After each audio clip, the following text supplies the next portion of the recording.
Hi everyone, welcome to the Dee-Brief with Dr. D. Real talk, real strategy, real leadership, one insight at a time. I'm your host, Dr. D, and this is your space for bold conversations, soul-deep reflections, and truth that transforms. Whether you're an executive, an entrepreneur, or an everyday change agent, this podcast is for you, navigating both public success and that private struggle. Each episode, we take a deep dive into emotional wellness, grief recovery, faith, leadership, and the tools you need to rise with clarity and with purpose. This isn't just strategy, it's healing. It's a calling. This is the Dee-Brief with Dr. D. Let's get into it. Hello, everyone. Welcome to another exciting episode of the Dee-Brief with Dr. D. I am your host, Dr. D, and I am so excited to have this conversation with a colleague of mine, someone that I met through a program that I'm a part of, and we just have so much synergy. This conversation is going to be about peaceful power and prosperity from the inside out. And I'm happy to introduce Mr. Jason Phillips, who is a LCSW. Jason, welcome to the show.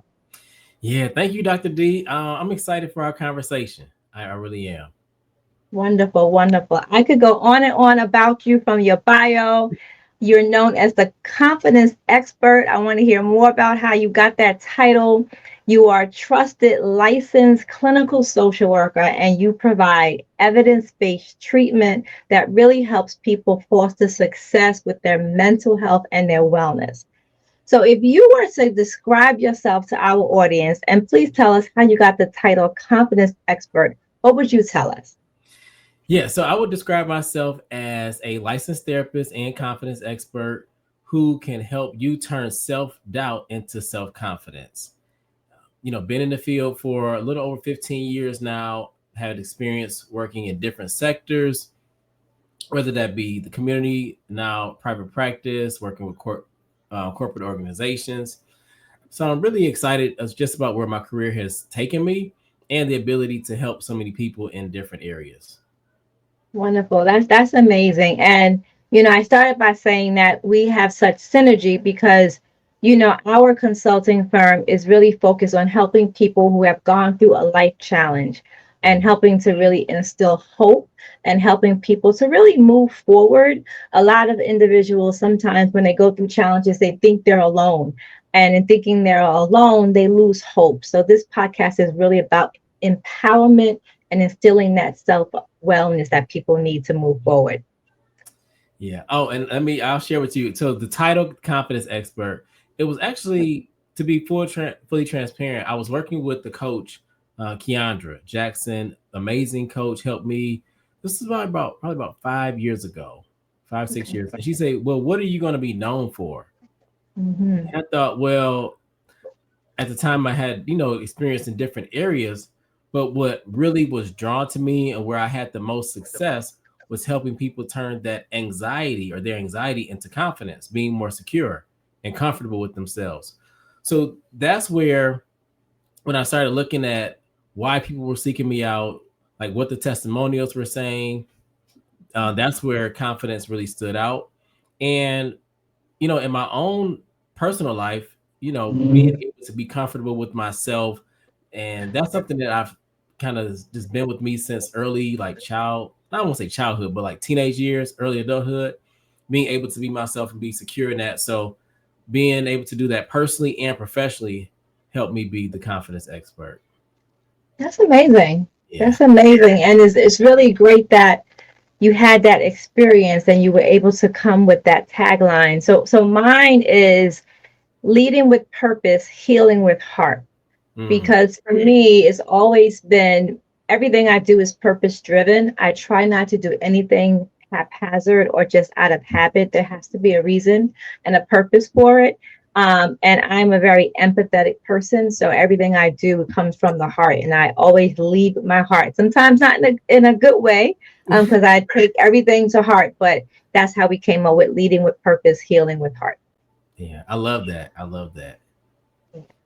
So let's get into it. So, your podcast, and you have a podcast, so please tell us about it. It focuses on peace and prosperity. So, what does peaceful power mean to you, and how has that definition evolved over the life of what you've been doing? Yeah, I love. First, I've never been asked that question or anything close to it, so I love the Got question. For me, peaceful power means being able to be comfortable with yourself, being at peace, meaning you have like inner wellness, and you're able it. to navigate the different struggles that we endure with life. But you can do it assertively. That's where the power comes in. You don't let people run over you. You don't have to be the loudest person in the room, but you also don't you don't not have boundaries, so you're able to have a firm no and then say yes to the things that really refill you and your cup.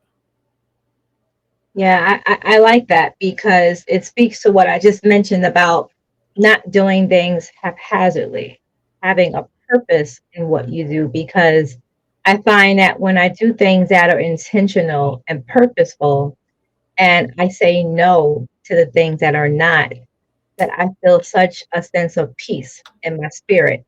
Like I don't have anxiety. I'm not rushing because I know what I've committed to is something that I want to do and it brings me peace, or I know that I'm bringing someone else peace.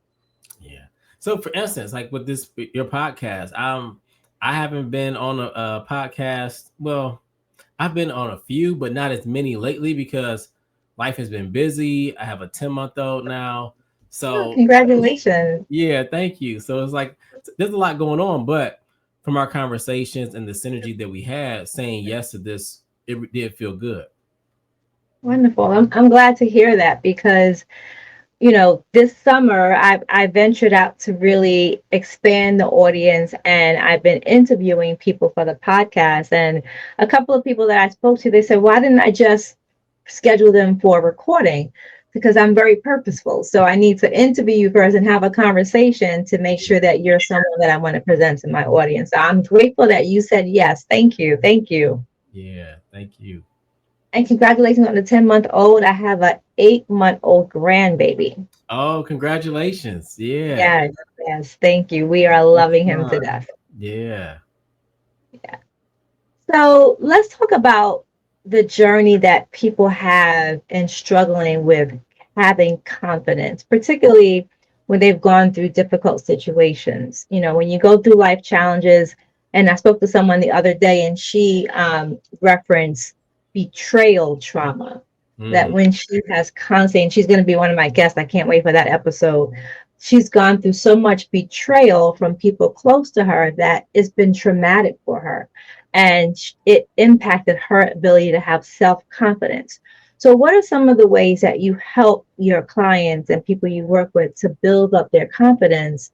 And does it vary based on what has been a barrier to their confidence? it does depend on the situation. I think the strategies and the tools are somewhat very similar though. So for me, in the therapy world, I started off working a lot in trauma, helping people navigate different losses and also other traumatic events. And on the other side of that, they were able to start trusting again, start loving again, and start living again. So, some of the things that I help people do is look at what's happened to you. So, for instance, if somebody's experienced betrayal from a friendship, first we're going to talk about how close was that friendship to you? What did that relationship mean to you? And then they're going to look at all the different pillars and facets of how this person was close with them, how they may have known some of their best secrets. They had a lot of great fun times. So now we get a chance to explore the depth of that relationship. And then since the betrayals happened, we're going to talk about, well, now how have you changed? How do you look at the world? How do you look at people now? How do you look at yourself? Right. And then we're going to look at, are there some points where you get stuck because of that person and the betrayal? So for instance, they may say, well, I don't trust people anymore, or I don't let people close to me. I go to events, but I'm really not the same person, and I may leave early. I don't really let people get know who I am. And then what are the costs of that? Like, is it worth you living the rest of your life in this manner, or can we talk about some ways that you can really start living again? Yeah. Yeah, that's important because depending on how close, and speaking of betrayal trauma, the betrayal was, can really hinder someone's ability to move forward from a social point of view, not to mention a relationship as far as a romantic relationship or a familiar relationship, but just socially as well. Um, so if someone has betrayal trauma in a group setting, and I'm using a real example that I've had with one of my clients, this person was betrayed in her work environment. She was betrayed in her church environment, and then she was betrayed in her family. So maybe I should refer to you. And then in talking to her about this, her her way of looking at people has really been scarred. Um, what would you say to that person as far as how they can then get a sense of peace and build up their confidence? Because I can imagine that's difficult. I'm sure you've had many situations like this that you've had to, help people through. Yeah. So in that sense, one, I'm going to spend a lot of time letting them tell me their story. And and she's telling me that story, we're going to look at what are some of the blind spots, maybe things that you didn't recognize that led you to be drawn to these type of people or relationships again. Very So true. a lot, I work in the 3A formula. So the first A is having really good awareness and taking time to be fully aware of the problem or the situation. The second A is we're going to take some accountability. Even though your friends let you down, your family let you down, your church let you down, now I don't want you to spend so much time blaming them. Let's look at what were some of the things that maybe you missed in these relationships. Hmm. Were you loyal to a fault? And then the last A is going to be the action steps. And that's where we're going to strategically look at what type of circles do you want to be in? What are some of the traits and characteristics that you want to, and the people that you're going to involve in your life? And then sometimes we have to go back to move forward, which looks at, the attachments that you have from previous relationships that led you to these unhealthy situations. Yeah, no, that's good. I like that 3A formula. And that, one of our questions was, what are some of the methods that you use when you're speaking to your clients? And I think that's important because there definitely has to be a sense of awareness and accountability when looking at some situations of trauma and how it impacts you. I know a part of your practice and your philosophy is built on prosperity. Can you Yes. tie that in? How does prosperity and peace align in your world? So I love it. Love the question. So the prosperity piece is because I'm working with a lot of times high performers, high achievers who want more, deserve more, and they should have more prosperity, whether that be from a financial sense or in their relationships, in their careers, or in their health and wellness. So now what can you do to attract more of what you want for yourself? Sometimes, we can have like a lack mindset or a poverty mindset where we think, no, I don't deserve that, or I shouldn't do this, or I'm not ready for that. But then when we start to unpack what does that person really want, a lot of times it is more of, again, it could be more money, it could be more love, better health, and that's where the prosperity opens up. Yeah, that's amazing because a lot of times people define prosperity as money and Mm-hmm. success. But prosperity is much more than that. It's abundance and overflow, overflow of joy, overflow of peace, overflow of just, having that sense of oneness with yourself is all forms of prosperity. So it's not just money and success. Um, so on your journey for prosperity and peace, how do you tie in your own personal experiences um, with your work? Because I know we've all gone through certain situations, and we are a testimony for other people. So I know for me, going through many situations I have, it's helped to ground my beliefs and my values. So does the same hold true for you, and how do you utilize that? Yeah, I would say now working with men and women can be a little different, especially with the younger men that I work with. I'm 40, so let's say that person is like 20, 25, 30, 35. I may share a little bit more if they feel like it's helpful because they can relate to me, Yeah. especially some of the other high achievers that I work with. And I'm like, okay, it's not just you, because sometimes, man, we make mistakes or we're not where we want to be and we think that we can't get there. So for me to share some of my story about, maybe graduating, so for my 4-year degree, it took me 7 years. Yeah. And then, now I'll have my doctorate in a few months, but to share some of that, like Awesome. what that looks like, so they don't feel like life is over for them.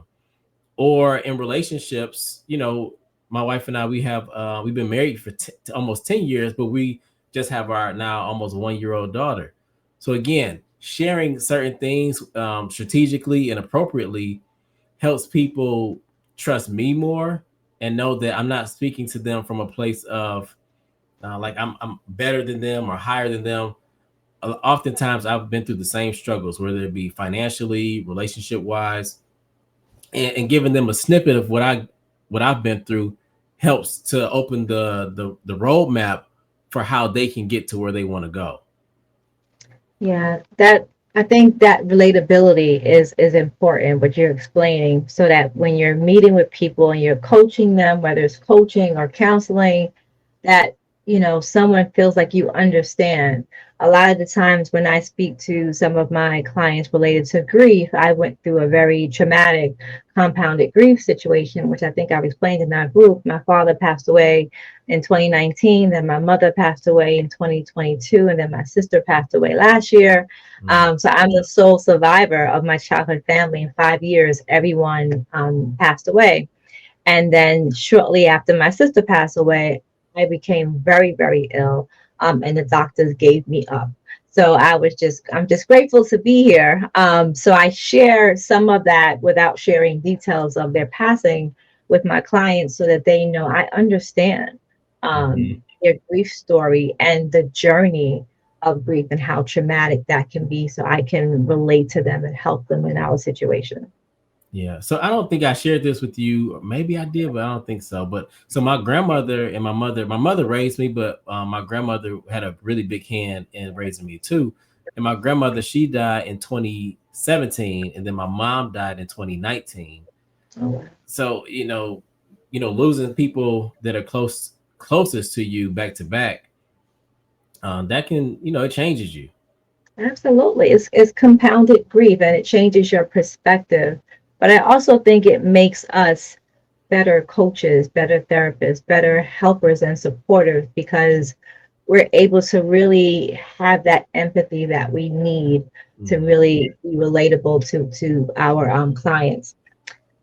So, how do you maintain prosperity for yourself, whether and however you define prosperity? It can be financial, spiritual, emotional. How do you do that without sacrificing your own well being and your core values? I'll give you an example. So, I'm doing a live on July 14th, and Okay. it's going to be on all platforms. I'm going to send you the invite, and we're focused on the intersectionality between faith and wellness, Mm. and the importance of faith believers, ministers, to make sure that they focus on wellness and not sacrifice it based on the work that they do in helping their congregation. So, how do you keep that balance? One of the things is reaching out to mentors and coaches, like the way we connected, because I know that in my life, different areas of my life, having people guide me or keep me accountable has helped me be more prosperous. That's something that I kind of gravitated to early in my career, or even just early in my life, was looking up to people, seeking out the mentorship, even outside of my parental figures, and getting big nuggets from them. It's helped Yeah, me tremendously. And then still doing the things that I truly enjoy. Like I love traveling. So my wife and I, now our daughter travels with us. Um, right. I love exercising. So making sure I fit that in on a somewhat regular routine, but then also really seeking out other support. Yeah. Yeah, that's great. I do that as well. I'm a firm believer in the scripture, a fool is right in his own sight. So Yeah. if we just listen to ourselves, we won't have another opinion to go by. So it's important to make sure that we keep ourselves grounded by feeding off of other people and getting that expert advice or that counsel, that godly counsel, but the counsel that makes sense. Mm-hmm. Um, so, how has emotional wellness played a role in your journey? In my role, before I branched out to this consulting firm, I've managed many therapists in Okay. different roles, and a lot of times there have been situations of emotional wellness being not being paramount in their life. So that's something that's really important. How do you keep that balance, and how does it play a journey in wellness in your life? Yeah, it is a balance, and you have to be aware of like what is feeding you and what is something that maybe you need to let go of. So for me, even going out into private practice, that was after having those significant losses in my life. I was moving up pretty fast in my career, Okay. but I found myself starting to burn out because the things like money alone was not making me happy. So Right. I had to tap into my emotions. I think at the time I probably did seek out a therapist or a coach, mentor, probably a lot of people during that time to make sure I stayed grounded. And that let me know, okay, these are some of the things that I really love. And when these things aren't happening or when I'm not making time for them, I'm not my best self. So I can't help people at the highest level if I'm not helping myself at the highest level either. So keeping that at the forefront, it helps me quite a bit. Yeah, you can't pour from an empty cup, right? Yeah. So You need to make sure practically, you're filling yourself. some practical things that I like to do include reading and journaling. So I'm taking Okay. in some, pretty good information, and then I'm also looking at my thoughts on paper. Sometimes, I don't know exactly what I'm feeling, but I need to get it out, and by writing it out, it helps me with a lot more clarity. Yeah, can you expand on that? That's great because we talk about journaling a lot, and I've gone through a journaling journey, and I'm still Hmm. journaling. But how you described it is really interesting, to not just write down your thoughts on paper, but to go back and read them. So can you talk us through that? Yeah, so I like to look for patterns and themes because sometimes something could be off, or it could be something that you want and you want to profess it and manifest it, but just speaking it alone, I found it's not always enough.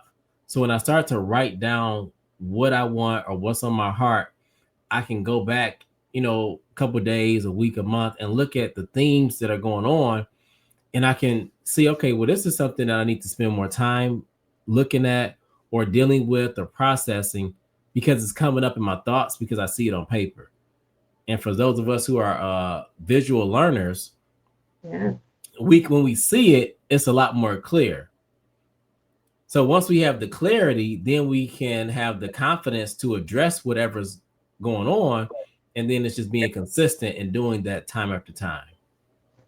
Yeah, I love that. That's great because I'm 55. I turned 55 in May, and this November will be 28 years married, I think. 28 years married. And in my early journaling life and beginning of our relationship, when I would go back and read it, it was nothing but complaints. My husband did this, my husband did that. So when I saw that, I decided to make sure that I changed the tone of my journal, and I made it a gratitude journal Mm. so that I would only write down things that I was grateful for. And when I went back to read them years later, to your point, it was so much better. Like I felt a sense of peace, so to say, Hmm. and in my spirit from reading the things that I was grateful for. And then the second piece of that is when I read it when I was going through another difficult time, it reminded me that things will get better. Mm, yeah, but think about the emotional maturity you had to have to switch from just the complaints to the things you're grateful for. I think I'm similar to that. I used to just write when things were going wrong, and I'm like, well, that's not fair because things aren't going wrong all the time. Right. So you got to balance it out. Yeah. No, absolutely, absolutely. Yeah. So What would you like to tell our listeners talking about peace and prosperity for those who are listening and maybe struggling with peace, maybe struggling with thinking that they can't have a prosperous life, they have that poverty mentality? What advice would you like to give? What would you like them to know?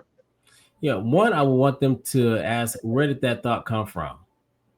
Who planted that seed that you can't have what you want for yourself? Whether it be the health, the wellness, the finances, the faith, whatever it is that you want. How come there's a roadblock there? Is Yeah. that internal? Is it coming from outside sources? Is it been something that you've been told, growing up? Did something happen to you? I really Mhm. want to get to the root of, like, where did that stem from? Then from there, I would want you to write down what you want. Now, sometimes I say limit it to like five, at least in the beginning, because I want you to be really strategic about going after those things. Don't overwhelm yourself. Yeah, Sometimes we get overzealous, and then we want so many things, and we get a little bit and we feel like we haven't made it. that's So good. Small yeah, steps. small steps, so that way you can actually achieve it and then have the confidence that, oh, I did this, I can do that too, Yeah. and build on it. Yeah, that's good because I like what you said about the small steps because if you put too much and then you reaching for the large goals and you don't make it and you're already struggling with confidence, then that may be a deterrent to getting the confidence because I didn't achieve that goal. Can I give you a quick example on that? So I Yeah. was working with somebody, and we working on, I forget everything, but it was one part was fitness. And they were trying to get back in the gym, and they're like, you know what, let me go. I want to go like 4 times a week, 5 times. And I'm like, oh, Boy. I get it. I love the gym. I love working out and being fit, but I understand when you have a lot of things going on, that can be tough to squeeze in. So I challenged that person. I said, let's go with three. Let's go with 3 times a week. If you get four, that's extra, but your goal is three. So I'm, later on, and they were like, Jason, I'm so glad you pushed me or held me to the three, because Hmm. if I would have hit four or didn't get hit four, I would have felt like a failure. So Look they at were that. able to make the three, and again, anything else was just extra. Yeah. Look at that. They felt accomplished, like they were able to make their goal. Right, right. Yeah. That makes a huge difference. It does. Yeah. Following through on your word, whether it be, the smallest thing or the biggest thing, our words mean a lot. And paying attention to our self-talk, are we doing a little bit too much? Or sometimes we're not saying enough of what we want. We're holding ourselves back. Just find out where you're at. That's why I say the assessment is key. Yeah. Assessment is key, and that accountability and acknowledgement is key as well. I really love that part because it also helps with goal setting. Because if we acknowledge where we are and we are going to hold ourselves accountable, then we're probably not going to set goals that are too astronomical because we may not make them. Yeah, yeah, yeah. Yeah, So no, I love that. Um, so we're in a group together. So I want to touch on this before we end. So my goal in being a part of the group is to get that accountability, is to help push me to do more of what I know I want to do purposefully inside of me, and finding like-minded people to really help get that counsel and that confirmation, so to say, for my business. What are some of your goals into being in the group that we're in? I would say pretty much the same. The only, I Interesting. mean, learning, like, maybe a few more different strategies and techniques, but I just felt it was kind of time. I've done a lot on my own. And I've had other coaches and mentors as well. But having the group support is good, like meeting people like yourself, and yeah, just learning. And always a student. I'm always a Yeah. student. So Well, congratulations on getting your doctorate soon. So we're able to call you Dr. Jason Phillips. yeah, thank you. Yeah, so I should be, like I said, December. I'll be for sure done, but hoping to finish up writing by like October. So it's around the Okay. What are corner you getting? almost. It's, what are you getting your doctorate in? Social work, trauma-informed leadership. Yeah. That's wonderful. I am finishing my second doctorate. I know that's crazy, but always a student like you. My first doctorate is in philosophy, public policy and administration, and this one is in religious education. Wow. Yeah, that is huge. That is huge. So yeah, you're always a student. And I mean, a Always lot of people can't even imagine going for one doctorate, let alone two. Yeah, but I feel like being a sponge and absorbing as much knowledge as possible is key. I teach at two colleges that I graduated from, but I also teach in seminary. And I wanted to go back and get the doctorate in religious education to be more well informed in teaching at the seminary. So that was really the goal. That's awesome. That's So, any last words for our audience? You know what, Dr. T, I would say whatever you're thinking about, go ahead and take that step. I think sometimes there's something that's on your heart. You've been thinking, hey, I want to do this, or I'm nervous about that. Go ahead, invest in yourself. You deserve it. I mean, if you don't pour into you, nobody's gonna pour into you like you can. So that's what I would say. I've had success with it. I've had hundreds of clients who've had success with it, but sometimes we can be our own biggest barrier, and we can block our blessings that way. Yeah. I love that. No one can bet on you like you can bet on you. That's great advice. Yeah. So, Jason Phillips, soon to be Dr. Phillips, where can people find you? Yeah, so they can find me on social media at J Phillips MSW. That's what it is for now. All platforms. And then my website is jasonlphillips.com. And my podcast is Peace and Prosperity Podcast. Wonderful, wonderful. Yeah. Well, it has been a pleasure speaking to you. Thank you so much for joining our show. Everyone, you heard where you can find soon to be Jason Phillips, Dr. Jason Phillips. Listen for his podcast, check him out on his website. And if you go to our website, that's drdarlenewilliams.com, you can download a free copy of our new ebook, From Broken to Bold, 7 Healing Truths to Reclaim Your Joy. It was a pleasure speaking to you, Jason. Thanks for taking the time. Thanks, Dr. D. All right, everyone, have a good evening. Until next time, this is the Dee-Brief with Dr. D. Real talk, real strategy, real leadership, one insight at a time. Thanks so much. Well, thank you for joining me today on the Dee-Brief with Dr. D. If this episode spoke to your heart, share it with someone who needs a word of hope and clarity. Don't forget to subscribe, leave a review, and connect with our social media community. And remember, healing is not weakness, it's wisdom. You don't have to lead on empty.